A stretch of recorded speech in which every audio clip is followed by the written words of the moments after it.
All right, let's talk about logarithms and some properties that apply to all logarithms. The three basic properties that you'll probably use the most will be the product rule for logarithms, the quotient rule, and the power rule.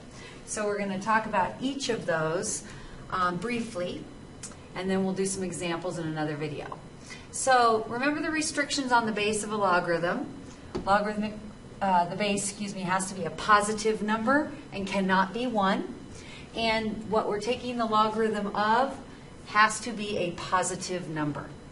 Okay?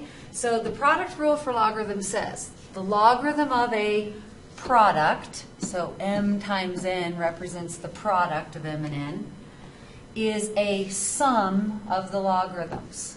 So if you recall that logarithms are exponents, so when you're multiplying exponential expressions with the same base, for example, x squared times x cubed, we know that we can multiply those by adding the exponents.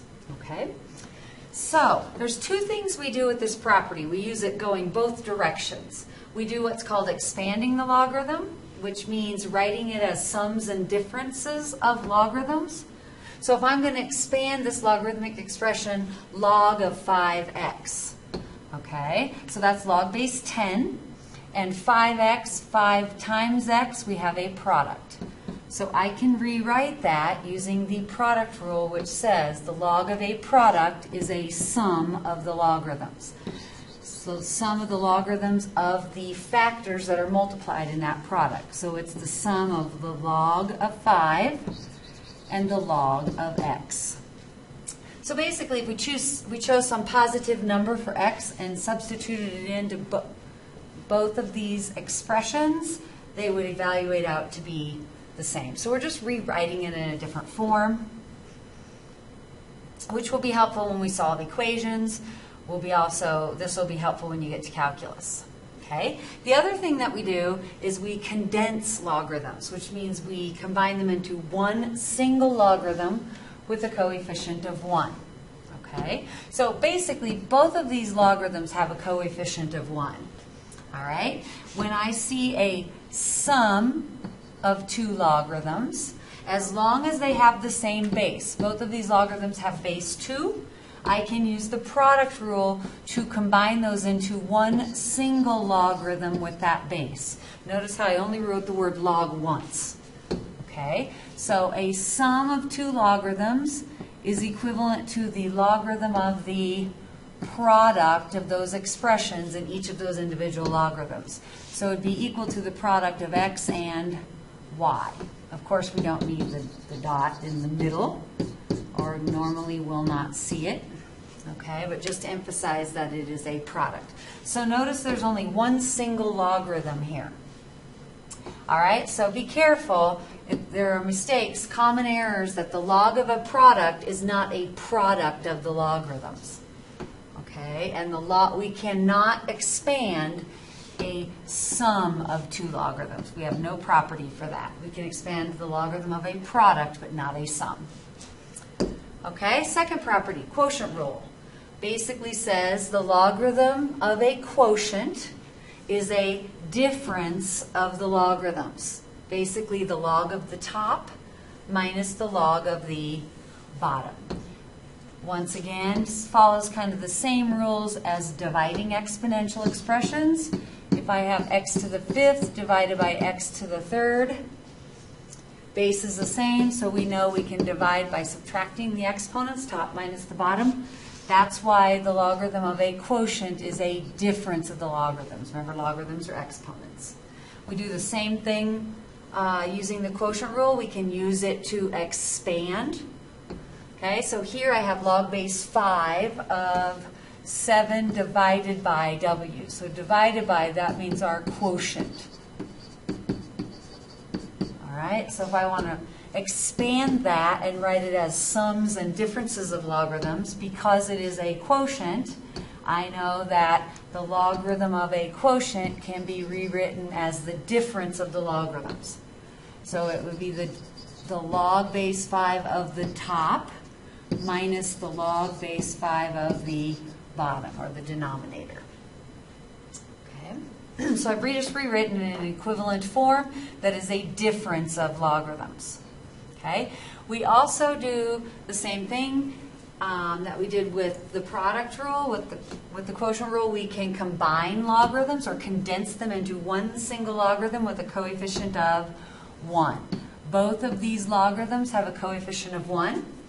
When I see that we have a difference of two logarithms, as long as they have the same base, we can rewrite that as one single logarithm.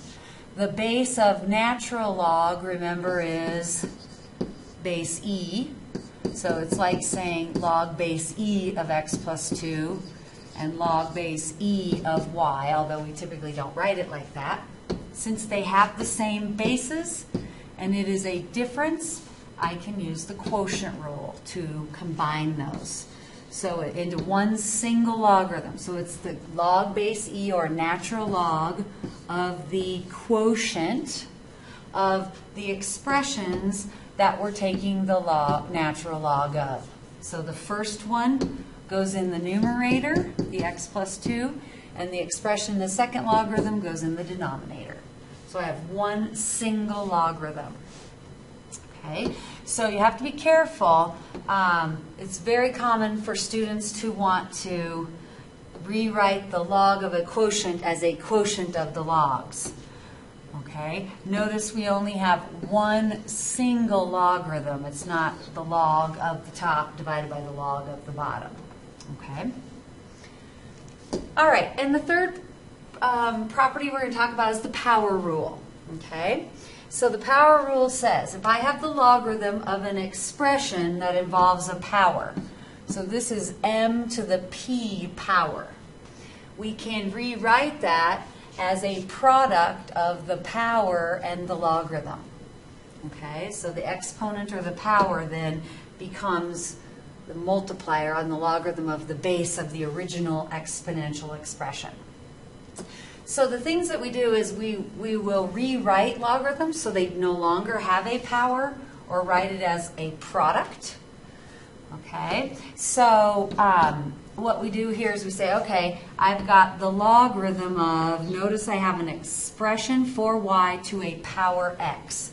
I can use the power rule to bring down that x, or that exponent, and then I can write that as the product of the power x and the logarithm of the base of that exponential expression. The base is 4y. Okay, so I've rewritten it so that I'm not taking the logarithm of a power. Okay. We will also go the opposite direction. We can express a logarithm with a coefficient of 1. So here I can see that the -8 is my so-called coefficient on that logarithm because it's what the logarithm is multiplied by. So my log base 10 of q is multiplied by -8. So I can remove that -8 by using the power rule going the opposite direction. Whatever the logarithm is multiplied by moves up and becomes the power on the expression inside the logarithm. So that's equivalent to the log of q to the -8th power. So that's what we're now taking the logarithm of, q to the -8th power. So we just rewritten it in an equivalent form so that our logarithm has a coefficient of 1. All right, so something to be careful of. We can't take a logarithmic expression, take the entire logarithm to a power. Or we can, but it's not equivalent to bringing the power down. Okay? So you have to be careful there. It's only when what you're taking the logarithm of has a power. Okay? So it's not the entire logarithm to the power.